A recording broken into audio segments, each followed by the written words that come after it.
રાજ્યમાં ચાલુ વર્ષે ચોમાસું 4 દિવસ વહેલા બેસવાની અનુમાન છે। ચોમાસું બેસવાને લઈ માંડ હજુ તો 15 દિવસ બાકી છે। તેમ છતાં રાજકોટ મહાનગરપાલિકાએ પ્રી મોન્સૂન કામગીરીની શરૂઆત નથી કરી। સામાન્ય રીતે 15 એપ્રિલથી પ્રી મોન્સૂનની કામગીરી શરૂ થઈ જાય છે। જો કે ચાલુ વર્ષે રાજકોટ મનપાએ હજી સુધી સમ ખાવા પૂરતી પણ કાર્યવાહી નથી કરી। રાજકોટ શહેરના 36 થી વધારે નાના મોટા વોકળાઓ આવેલા છે। વોકળાની સાફ સફાઈ હજી સુધી નથી કરાઈ। મોટા ભાગના વોકળામાં હજુ પણ કચરો અને ગંદકીનું સામ્રાજ્ય છે। મનપાના પાપે 2 દિવસ પૂર્વે વરસેલા કમોસમી વરસાદે અનેક સોસાયટીમાં લોકોના ઘરોમાં પાણી ઘૂસી ગયા હતા। ગટર ચોકઅપ, વોકળા ચોકઅપ હોવાને કારણે પાણી જાય તો જાય ક્યાં તે પણ સૌથી મોટો સવાલ છે, જેને કારણે લોકોના ઘરોમાં પાણી ઘૂસી ગયા હતા। 2 દિવસ પહેલા રાજકોટની અંદર કમોસમી વરસાદ પડ્યો। સૌથી વધારે વોર્ડ નંબર 7 ના અનેક વિસ્તારોની અંદર જળબંબાકારની સ્થિતિ। માત્ર 1 થી 1.5 ઇંચ વરસાદની અંદર જે અનેક સોસાયટીઓમાં લોકોના ઘરમાં પાણી ઘૂસી ગયા। અત્યારે મધ્ય રાજકોટની અંદર વોર્ડ નંબર 7 માં જે સદરનો વોકડો છે એ બતાવવાનો પ્રયાસ કરીશું। જોઈ શકાય છે કે આમાં કઈ રીતે પાણીનો પ્રવાહ નીકળી શકે। આ દ્રશ્યો આપણે બતાવવાનો પ્રયાસ કરીશું। મહાનગરપાલિકા દ્વારા હજી સુધી પ્રી મોન્સૂનની કામગીરી શરૂ કરવામાં આવી નથી। સામાન્ય રીતે 15 એપ્રિલ આસપાસ પ્રી મોન્સૂનની કામગીરી શરૂ કરી દેવી જોઈએ। હવે ગણતરીના 20 કે 22 દિવસ જ બાકી છે ચોમાસા બેસવાને। ઓફિશિયલ ચોમાસું 15 જૂન આસપાસ બેસી જતું હોય છે રાજ્યની અંદર। બીજી તરફ વાત કરવામાં આવે તો રાજકોટની અંદર 36 જેટલા નાના મોટા વોકડાઓ છે। આ વોકડાઓની સાફ સફાઈ કરવામાં નથી આવી।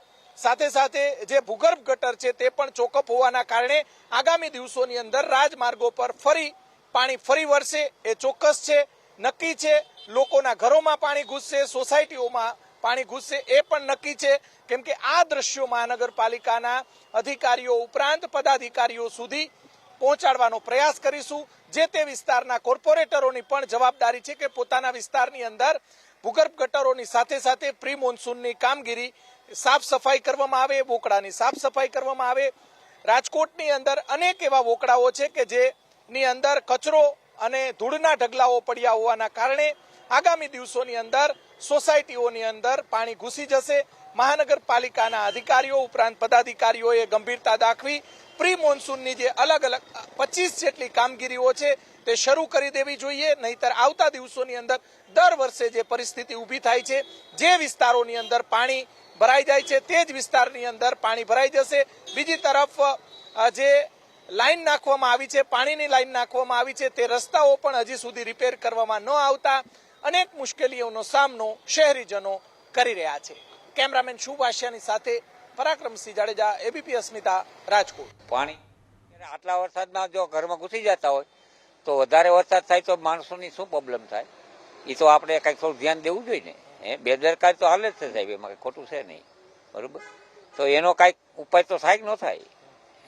ગમે એ વસ્તુનો ઉપાય થાય, પાણીનો નિકાલ કરવો જોઈએ, પાણીની વ્યવસ્થા કરવી જોઈએ, બધું કરવું જોઈએ ને, કરવી જ જોઈએ। ગટરો સાફ કરવી જોઈએ, હોંકરા સાફ કરવા જોઈએ, એ તો આવે ને, એનામાં આવે જ, આરએમસીમાં આવતું હોય ને। આપણે રેસકોર્સનો આ જે સામેનો ભાગ છે ને, ત્યાં જ પાણી વધારે ભરાઈ જાય અહીંયા। વોકડા સાફ કરવા, હા, વોકડામાં હા, એ તો બધી ક્લિનિંગ કામ થઈ જાય તો વધારે સારું એમ।